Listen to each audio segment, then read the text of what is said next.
მოგესალმებით წამყვანებო, მივესალმები შუადღის მაყურებელს. ტრადიციულად, როგორც ყოველ პარასკევს, ვიმყოფებით გუდვილის ვაკის ფილიალში.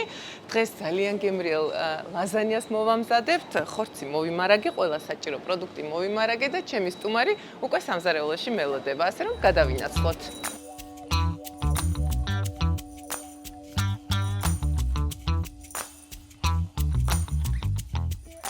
როგორც შეგპირდით, დაგიბრუნდით სტუმართან ერთად, ძალიან მიხარია ლალი. დღეს რომ ხარ ჩვენი სტუმარი, ასევე კოლეგა.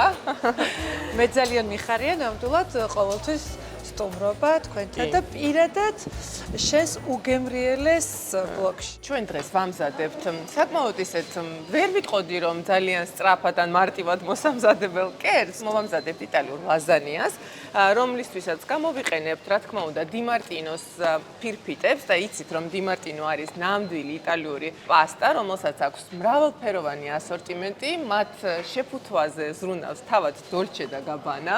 დაგჭირდება რა თქმა უნდა ფარში, ლალი მოგაწუდი ფარშს და თუ შეიძლება მოუყევი მაყურებელს რა ეტაპებით ვიწყებთ მომზადებას. პირველ რიგში ზეითონი არ ჭირდება დიდი რაოდენობით და შემდეგ ვიწყებთ ხორცის მოთუშვას. ამასობაში მე დავჭრი ხავსს, დავჭრი ნიორს, რომელსაც ჩავთუშავთ ხორცთან ერთად და რა თქმა უნდა დავამატებთ სხვადასხვა соусებს. ჩვენ გვაქვს აი აქ ძალიან კარგი იტალიური პიკოლოს соуსი.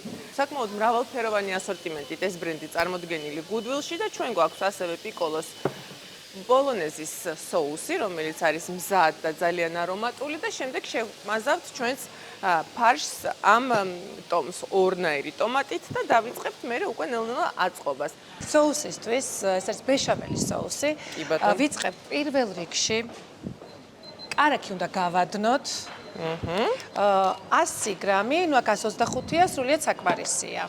სხვათა შორის ფერარინის ეს იტალიური ბრენდია, რომელსაც აქვს ხორც პროდუქტების და რძის ნაწარმის ასორტიმენტი, ყველი, კარაქი და ხორც პროდუქტების ფართო ასორტიმენტი. მომწონს ის, რომ შეფუთვა არის 125 გრამიანი და ძირითადად აი რაღაცა კერძს რო ამზადებ, ძალიან კარგი გაჭრება ხოლმე ხშირ შემთხვევაში. მე ამასობაში ვამზადებ ყველს ორნაირად, მოცარელა ჯერ თხელ ფირფიტებად დავჭერი და ცოტა რაოდენობა ზემოდან მოსაყრელად უნდა გავხეხო. და ასევე უნდა გავხეხო პარმეზანი. ბეშამელის соуსის მომზადებას რაც შეეხება, კლასიკური ვარიანტი არის კარაქი, ფქვილი და რძე. ფქვილი უკვე შეგვიძლია კარაქი გადნა და დავიწყოთ ჩამატება, თან უნდა ვურიოთ 4 სუფრის კოვზი. და შემდეგ უკვე დავამატებთ პირდაპირ შემდეგ რძეს. ცივი რძე შეგვიძლია პირდაპირ. დაახლოებით 800 გრამი დაგჭირდება ამ შემთხვევაში. ჩვენი ფარში უკვე ნელ-ნელა როგორც ვხედავ ადუხდა და შეგვიძლია მე ამ შემთხვევაში დაგეხმარები.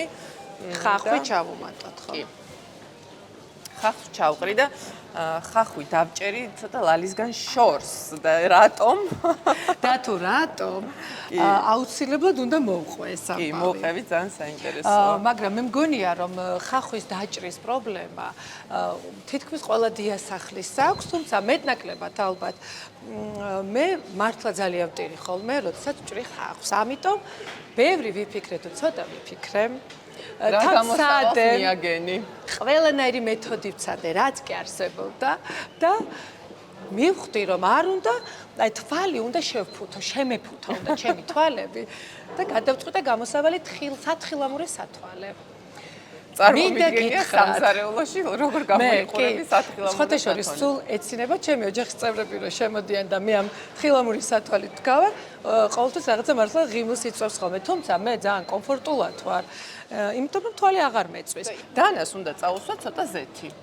და შემდეგ ფრთხილად უნდა დაჭრა, რა თქმა უნდა, რომ დანა აქეთ-იქით არ გაგიცურდეს, მაგრამ ხო, ცოტა ისქნება ძალიან კარგად ზეთიანი არა კომფორტული.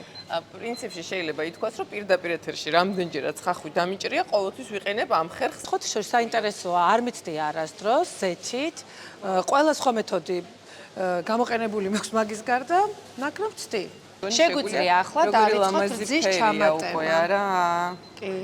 რძესაც ვამატებთ ეტაპობრივად, ფარშსაც მუდმივად ვურევთ, სანამ დავამატებთ პომიდორის соуსებს. მე დავიწყებ ნივრის დაჭრას, რათა იქ უკვე ჩავამატოთ დაახლოებით 4-5 კბილი ნიორი დაგვჭირდება ამ რაოდენობა ფარშზე. ხო, სხვათა შორის ნიორთან დაკავშირებით, როგორც გავიგე, კლასიკურ ლაზანიას არ უნდა ნიორი.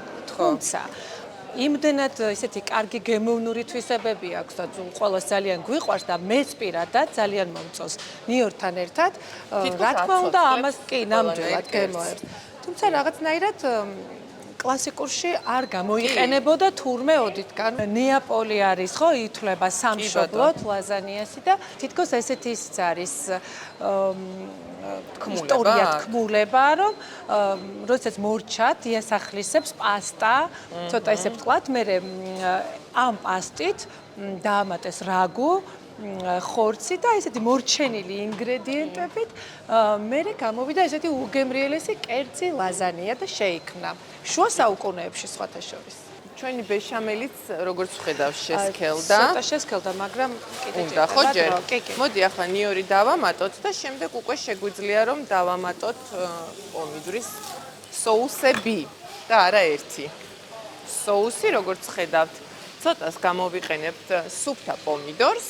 ხო, ცოტას გამოვიყენებთ ცოტას არა, 2 კილოს გამოვიყენებთ ბოლონეზის соуს და ამ ეტაპზე ფიქრობ, შესვენების დროა, რადგანაც ჩვენ ცოტა დრო გვჭირდება და დაგიბრუნდებით უკვე შემდეგ ჩართვაში და ეტაპობრივად მოგიყვებით ყველაფერს თუ რა მოგიმზადეთ. თუმცა შესვენება, რა თქმა უნდა, კოკა-კოლასთან უკეთესია. ასე რომ ლალი გაგიმასპინძლდები. დროებით დაგიბრუნდით ჩვენ სამზარეულოდან, ვიმყოფებით გუდვილის ვაკის ფილიალში, სადაც დღეს ჩემთან ერთად ულამაზესი ლალი დოტიკაშვილი ფუსფუსებდა და მოგვიმზადა, შეგვიძლია ითქვას ერთად მოვამზადეთ. ერთად მოვამზადეთ. გემრიელი ლაზანია, რომელიც ახლა ღუმელშია და ჩვენ მოგიყვებით რა ეტაპები გავიარეთ, სანამ მოვიდოდით აქამდე.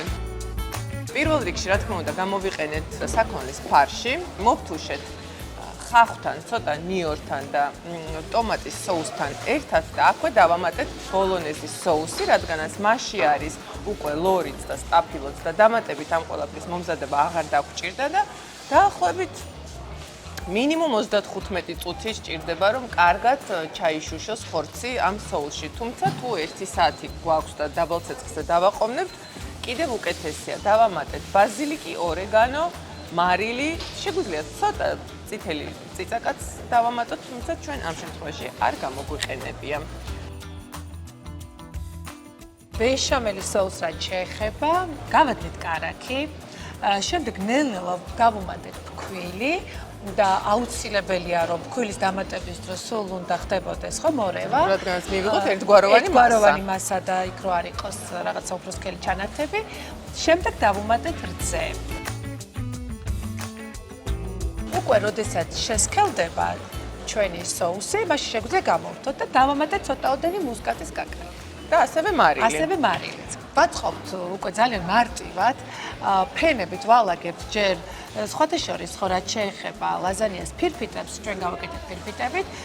შეგიძლიათ ეს ფირფიტები ვიდრე დააფენთ, შეგიძლიათ ადუღებულ წყალს ჩაყაროთ და სადღაც 50 წამის განმავლობაში 1 წუთამდე იხარშოს და შემდეგ გამოვიღოთ და მე აუცილებელია ცივ წყალში ჩაყრა.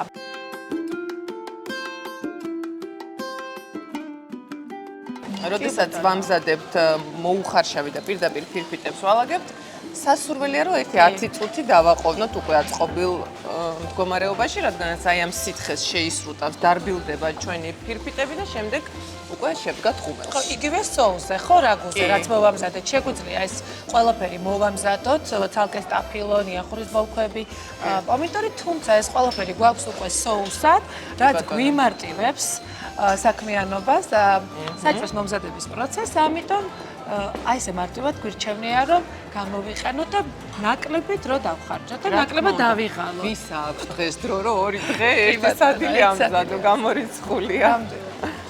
შემდეგ რა თქმა უნდა ფენა ეწყობა ესე პირველი ფენა გავუშვით ისე პომიდორის соуსი, ფირფიტები, შემდეგ ხორცის ეს ფარშის მასა, შემდეგ მოცარელა დაჭრილი ამ შემთხვევაში, ბეშამელის соуსი.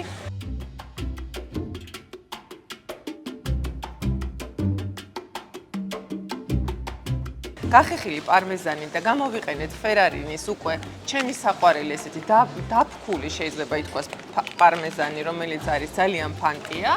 და შემდეგ ისევ გავაგრძელეთ და სამი ფენა გამოგვივიდა.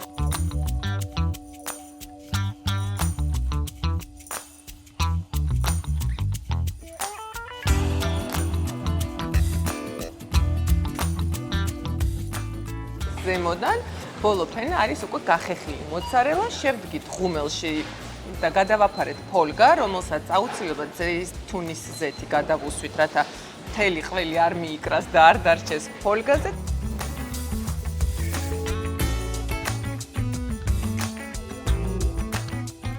და ბოლო 10 წუთი დავტოვეთ უკვე ღუმელში ფოლგის გარეშე და ხო ლიკა მოცარელას რაც შეეხება შეგიძლია თავისუფლად გამოიყენოთ სულგუნი თუ არ გაქვთ იმ მომენტში სახში მოცარელა. თუ თქვენს გნებავთ რომ ზუსტად ამ რეცეპტით მოამზადოთ ძალიან გემრიელი ლაზანია, შეგიძლიათ ესტუმროთ ვებგვერდს goodwill.g, სადაც შეარჩევთ თქვენთვის სასურველ პროდუქტებს და Goodwill-ის გუნდი უმოკლეს დროში მოგაწვდით სასურველ მისამართზე და ასევე შეგიძლიათ გამოიყენოთ Goodwill-ის აპლიკაციაც. მზად არის?